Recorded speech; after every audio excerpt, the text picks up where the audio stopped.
बिस्मिल्लाहिर्रहमानिर्रहीम। अस्सलाम वालेकुम दोस्तों, गोश्त को हमेशा ताज़ा रखने के लिए और अच्छी तरह महफूज करने के लिए कभी भी इसको बॉयल करके मत रखें। आज की इस वीडियो में मैं आपको गोश्त को हमेशा महफूज करने का सही तरीका बताऊंगी, जिससे आप इसको महफूज कर सकते हैं। ना तो ये ख़राब होगा और ना ही गोश्त में से स्मेल आएगी, और बिल्कुल हाइजेनिक रहेगा और फ्रेश रहेगा। इस तरीके से आप 8 माह यहाँ तक कि 10 महीने तक भी गोश्त को महफूज रख सकते हैं। चाहे गोश्त छोटे का हो या बड़े का, किसी भी गोश्त को आप इस तरीके का इस्तेमाल करते हुए महफूज कर सकते हैं।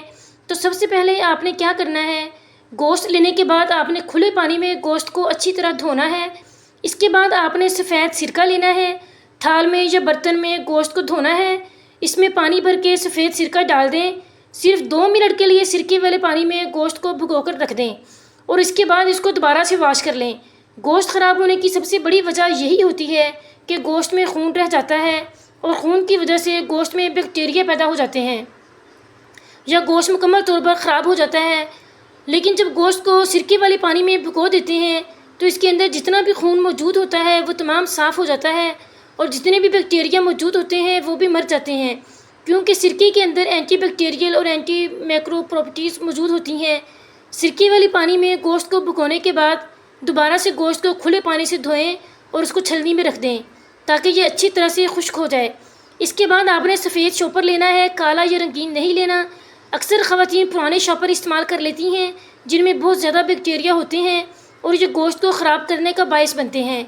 शॉपर के छोटे छोटे पैक बना लें जितना आप एक दफ़ा पकाने के लिए इस्तेमाल करती हों। हड्डियों वाला और खालिश गोश्त के अलग अलग पैकेट बना लें। गोश्त शॉपर में डालने के बाद हल्के हाथों से पैकेट को दबाएं ताकि हवा निकल जाए। इस तरीके पर अमल करने से आप 6 महीने तक भी इस गोश्त को फ्रीज़ कर सकते हैं। ये बिल्कुल ठीक रहेगा। अक्सर लोग 10 महीने तक ईद का गोश्त महफूज करके खा रहे होते हैं, जो कि बिल्कुल गलत है। कुर्बानी हम अल्लाह ताला की रज़ा के लिए करते हैं। अल्लाह का हुक्म है कि आप मुहर्रम का महीना आने से पहले पहले गोश्त इस्तेमाल कर सकते हैं, इसके बाद इस्तेमाल नहीं कर सकते। अल्लाह ताला इस चीज़ को आपके लिए हराम बना देता है।